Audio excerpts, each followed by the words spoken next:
with a name, who made it, but somebody actually made that. The ladies from Chicago Nightingales. They do so much for veterans. That's just an inkling of what they do. What I just told you is just an inkling. There's so much that they're involved in what they do for veterans. I've never, in my own experience, have ever found a group that's on its own kind of, that is so dedicated to helping veterans and doing things for veterans. So Rose and the ladies, thank you so much for everything you do. Next, well, before we go to our next speaker, I'd like to talk about that paper again. Please get a piece of paper, and if you know somebody you want to put on there, write their name down. We're going to be collecting those names, both from the Americans and the Vietnamese, please. Next person we're going to bring up is Barney Duffner, United States Marine Corps, a Silver Star recipient and 2 Purple Hearts, and he's going to speak about his time. Now, he happens to be from my post, and as the Commander Siciliano mentioned, Gene Corrs being his hero, yeah, I guess he's my friend, but I guess he's my hero too. So he's going to talk a little bit about his time, and if you come to our museum, which I will speak more about later, we have a museum right down the road. It's a nonprofit, it's completely free.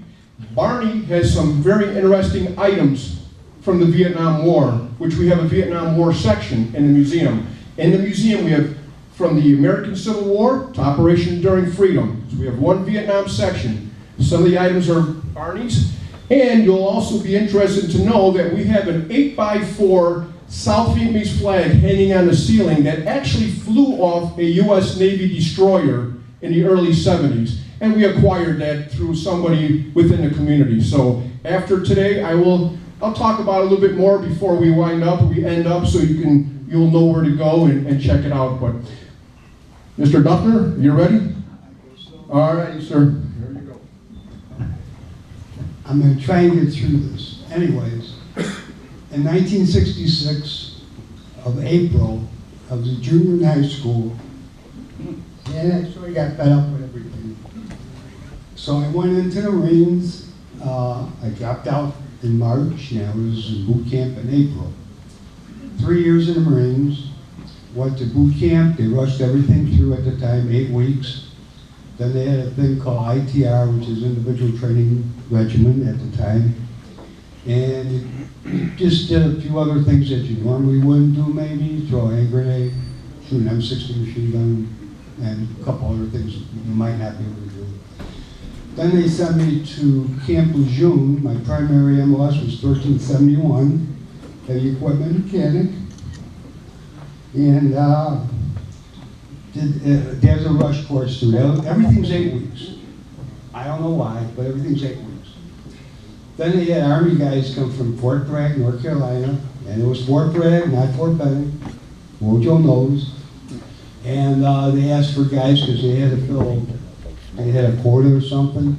So I would think, okay, I'll go there. So we had 5 jumps. So it was interesting. It was pretty physical.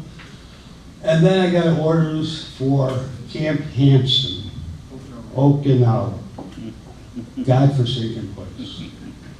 Our barracks had no hot water. I don't like hot showers. So anyways, so I had orders for EOD, demolition, explosive ordnance disposal. We do not disarm anything. We just blow everything up. A lot of our jobs were in Vietnam was blowing up bridges that were damaged because it's easier just to make a new one. So that was 8 weeks. Then I finally got my 30 days leave. Everybody kind of knows where Okinawa was at. Well, then I went back to Chicago. And I got orders from Vietnam. Well, why couldn't I have 30 days leave, then go to Okinawa, then go to Vietnam? So anyways, went to Vietnam, went on, I think it was a merchant marine ship, Walker or something.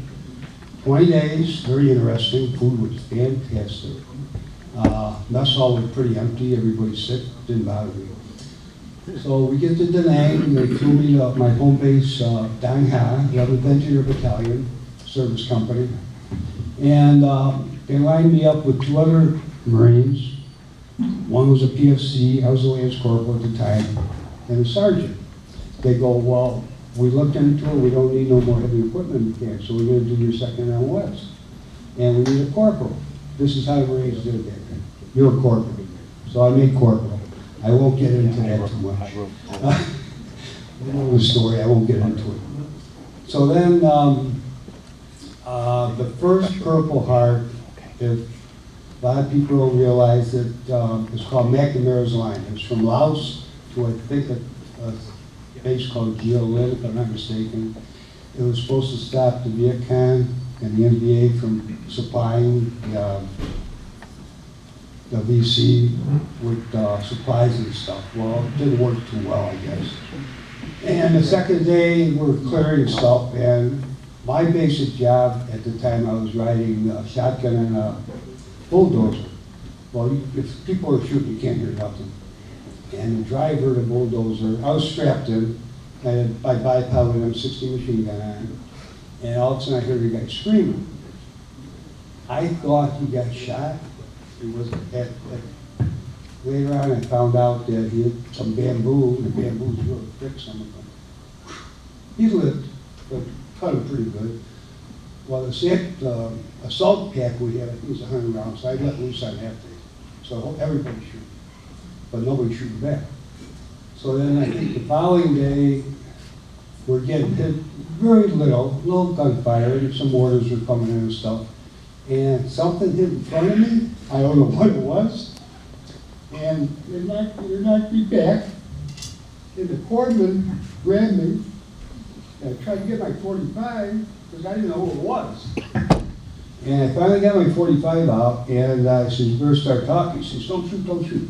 And thank God our corpsman was from the south, with the southern accent. I said, well, you don't know how lucky you are, because I was ready to shoot. So anyway, all it was a fractured collarbone, no big thing, no blood involved, it was all messed up. So that was the first Purple Heart. Then later on, we went to a base, we're supposed to put some mines down and better defense. And we did all that at a place called Cantillon. It was like 50 meters high. You couldn't defend it very well, really. It was not very high up. And we're sitting by the command bunker, and an officer comes out. I knew he was an officer. Had no rank on. Most people over there didn't wear a rank in the Marines, especially the officers. Because they were usually by the radio guys, and you don't want to be by the radio guy. And he says, we're getting hit over there. And we heard some gunfire, but we didn't think much of it, because Marines, they shoot at rats, they shoot at dogs, they shoot at all crazy stuff.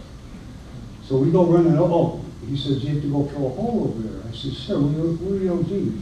We don't fill holes, we make holes. And I'm trying to really pay attention to my language, by the way. So we go over there, and we still had the M14s. This was, I think, May 12th or 14th, that was 67. And we had Arvin Rangers over there. We had the Arvin Rangers, and Arvin Marines.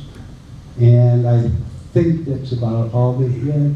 So the Arvin Rangers, there's maybe a dozen of them, and half of their M16s, they got their 16s before we did. Half of them were jammed up. And we still had the 14s, and our sergeant went in a bunker with 2 cases of grenades and throwing the grenades on top of the bunker where I was at with this other Marine, because you couldn't, if you're in the trench line of the bunker, you had to wait for this is all North Vietnamese Army, no BC. You had to wait till they come up to the wire to shoot them. Well, we're standing on the bunker, kneeling on the bunker, and we can shoot down. And PFC, he's throwing all the grenades, and I'm shooting away, and then he's shooting away. We're out of ammo. The Arvin Rangers, they were all messed up. So I'll make a long story short. We had to jump off. I hope I get through this.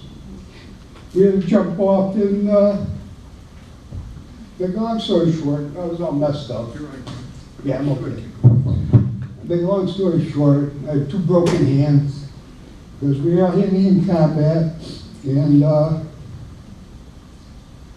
the officer was watching us through binoculars. There's a little distance away, so we went back to the bunker, and he says, "Are you okay?" I said, "No, I got stuff sticking out of my wrist and hands and stuff. No pain. The adrenaline was flowing like crazy." And he said, send the corpsman to get a shot. I said, I want a shot. I says, you gave me a drink? He says, yeah. So I says, got scotch? He says, how old are you? I think I might have been 19 or 18. I think I was 19 at the time. You have to be 18 to go in combat at that time. So he brings out the bottle of scotch. I couldn't get my canteen out because of the broken hand, so he gets out my canteen, and the canteen cup's probably about a pint. Fills it to the top, just guzzles it down, better than a shot. So he says, write your right name, serial number, your outfit, and all three of you guys are going for medals. Okay, big deal. So they flew me. The funny part of the fractured collarbone and the broken hands, they flew me back to Dung Ha with the fractured collarbone. Saw this doctor, couldn't do nothing, put me in a sling for a couple weeks. The broken hands, they flew me to Dung Ha, but then they flew me to Fubai because they had an orthopedic specialist for the hands. And the punchline, I'm jumping way ahead now. About 30 years ago on the job, I had rotator cuff. So this doctor in Oak Park, orthopedic guy, I'm looking at him, he's looking at me, he told me to take my gown off or whatever it was. And he sees my tattoos, and he's looking at me, he says, I know you. I says, you look familiar, but I don't remember you. And he says, I was a doctor at Fubai. I was a doctor at Dung Ha. Dr. Boone Brackett. I'm sure he's probably passed away by now. So anyways, make long story short again. I go back home, took me 3 days to get home. Got 30 days leave. I got orders to go to Quantico, Virginia. And I knew Quantico, Virginia, I had about 8 months left to go. I knew they had sniper school and some sort of an officer type school at the time, and maybe something else, I don't know. So I get there, I see the officer of the day, he gets a staff sergeant. I'm an E3 now, I got demoted a couple of times. For stupid reasons, I didn't want to carry my sergeant's pack and stuff. So anyways, when I left Vietnam, my captain gave me E3 badge, so anyway. Where was I?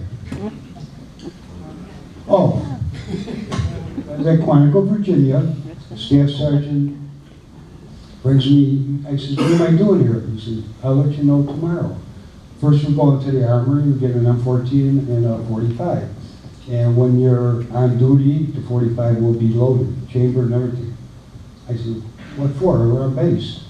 He said, he says, meet me tomorrow at 7 o'clock or whatever. So I go where he told me to go. Oh, he showed me my quarters. I had a real bed, nice bed. I had a little short refrigerator.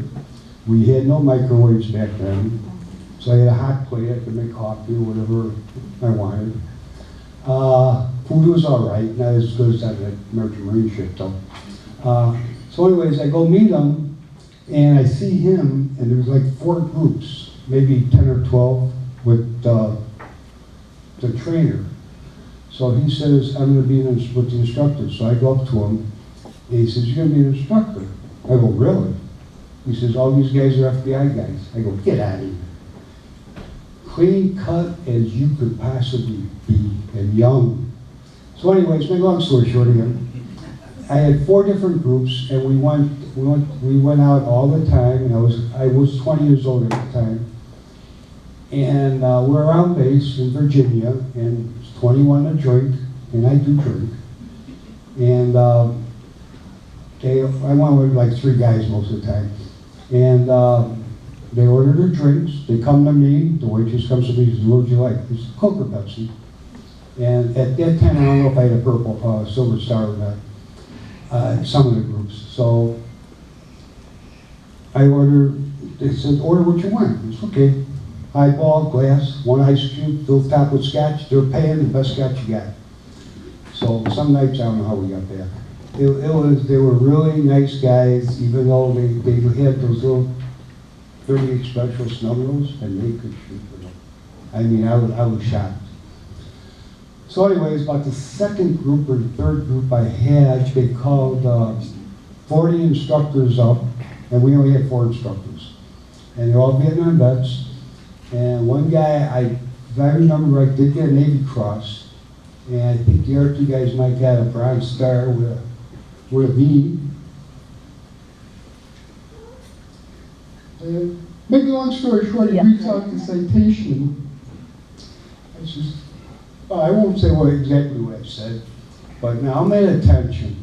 And this is a full-bird colonel, just like this officer here.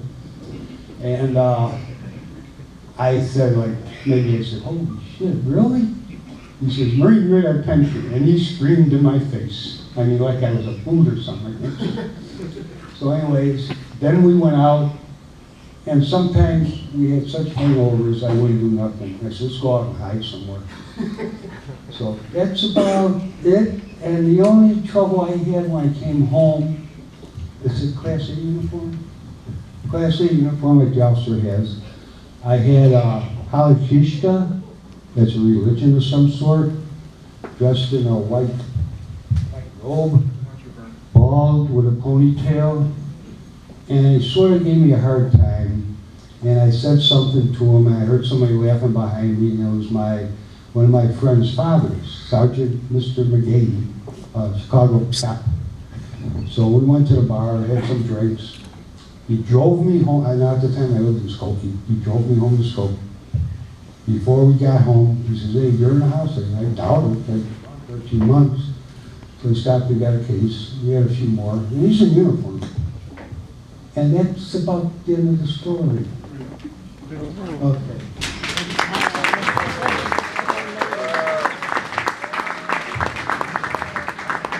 Thank you, Barney. If you haven't got the little piece of paper yet and written the name on there yet, let us know. We'll get a piece of paper for you. We're going to go through the ceremony pretty soon. We've got another guest speaker here. Also, if you need some water, please go in the back and get some water. I also want to mention here, special recognition, by the way, before we get our next speaker. Happy birthday to Joe Mendoza. Joe, where are you? Happy birthday, Joe. Joey. There you go. Hey, Joey. All right. Joe Mendoza, April 27th was his birthday. Next, we have another birthday. Caitlin Dean. Where are you, Caitlin? Caitlin Dean. May 1st. Hey! It's a soldier now. I know we got a soldier there. Thank you, Caitlin. Okay, so, matter of fact, I'm going to call up PFC Caitlin Dean. She's a combat medic. Caitlin, please come on up to the front.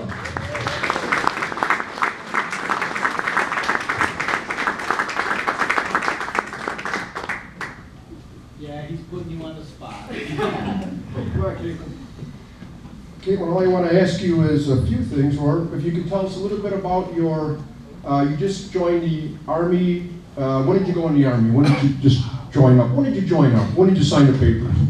I enlisted July of 2020, and I got shipped off to basic training July 2021. Is that right? And you're a combat medic. Is that right? And where did you go to school for that? I went to Fort Sam Houston in order to train for 68 Whiskey Combat Medics. Is that right? And so you're in the Army, or I think your boss said National Guard of the Army? Or I'm in the Army National Guard, sir. Army National Guard, is that right? And so how long have you been in total now? I'll be 2 years in this July, sir.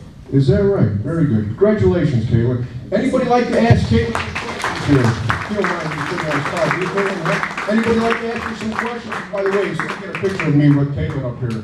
So, but You go for 20? gonna go for 20? Now, who's your relative? Is that your relative? I consider him my uncle. Is that right? And how long was he in the Navy for?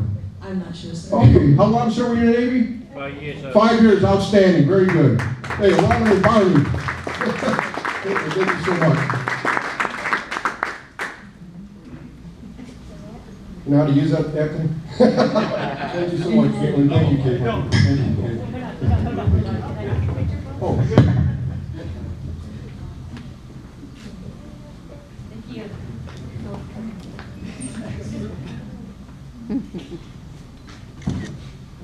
Joe, I'm not that even that important, ladies and gentlemen. Thank you so much. All these nice pictures. Thank you, Caitlin. Appreciate it. Thank you. Okay, so next, again, if you haven't filled out those papers, we're getting close, folks.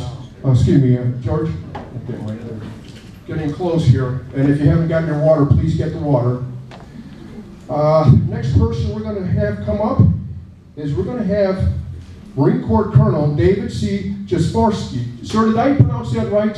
Jasforski. From MAG 48. He's the commanding officer of the Marine Air Combat Group 48, which is located next to Great Lakes Naval Base. And sir, if you could come on up here, if you have to say a few words, I appreciate it. Thank you, sir.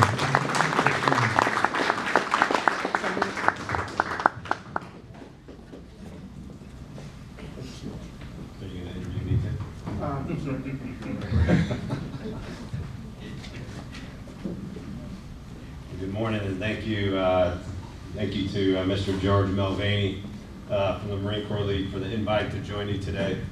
It is an honor to be here representing the Marine Corps, along with the Marines from 9th Marine Corps District, who brought out the Marine Corps recruiting truck that you saw out front when you're walking in. So the two sergeants are here with me as well today, and it's an honor to be here in the room. As mentioned, I'm the commanding officer of the Marine Air Control Group 48 at Naval Station Great Lakes, which is about 30 minutes north of here. We established this group back in 1967 on Naval Air Station Glenview, and moved to Fort Sheridan in 1995, and then made our final move to Naval Station Great Lakes in 2000, where we're currently located at. So we've been there for the last 22 years. I have about 1,200 Marines underneath me, both active duty and reserve, and they're scattered throughout the country in California, Texas, here in the Illinois area, and out in Massachusetts and Virginia Beach. So we've got a pretty wide span of Marines and both active duty and reserve. I'd like to recognize a few people, Mr. Tony Siciliano, the past Franklin Park American Legion Post 974 commander. Also like to recognize who was just up here, Rose Santiago, the president of the Chicago Nightingales. Also, I want to thank our Vietnam veterans. Mr. Duffner, it's an honor to be here in the room with you. It's an honor to be here in the room with all our Vietnam veterans. It's also an honor to be in a room with our Navy corpsmen that support us Marines. As many of you know, but many of you probably don't, the Marine Corps does not have any medical personnel. We rely on the Navy to be provided that. So our medical officers and our Navy corpsmen are the ones that support the Marines, and it's an honor, sir, to also have be here with you and to hear your story from when you were there in Vietnam. We are here today to remember the end of the Vietnam War back on April 30th, 1975. I ask that we all reflect on this war. 58,220 Americans were killed, along with 250,000 South Vietnamese soldiers. More than 2 million civilians on both sides of the war. I'm sure many in attendance today, and you heard some of the stories, have family, friends, or fellow comrades that you personally know that lost their lives due to this war. Let's always honor them and never forget the sacrifices that they made.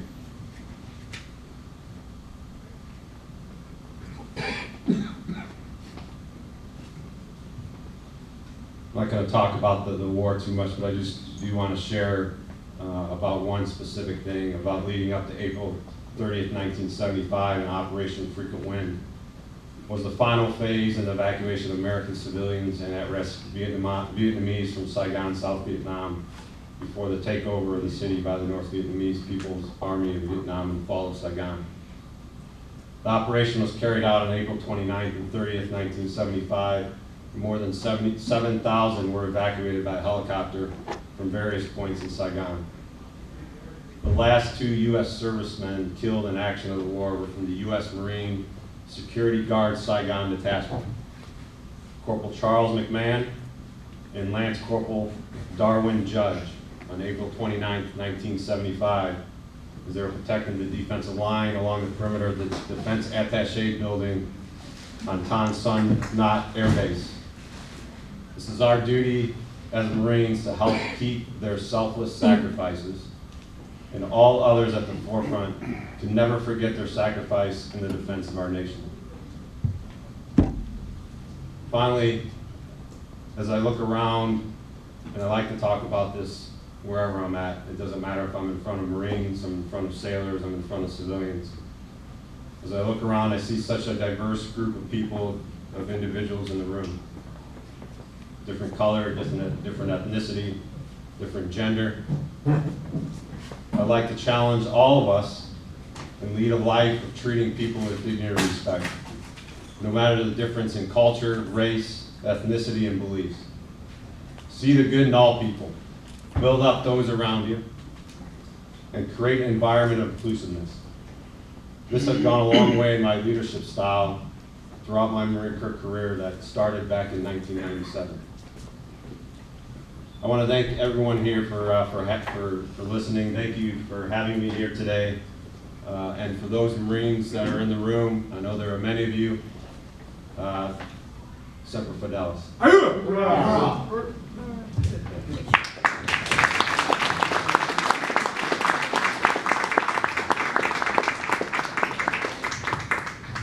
Before our next speaker, I'd like to recognize Don Horn, Medical Officer, Department of Illinois, and he's running for Junior Vice of the American Legion 1st Division. And sir, can you stand? He was an Air Force veteran, 6 years. Thank you, sir. Thank you so much, man.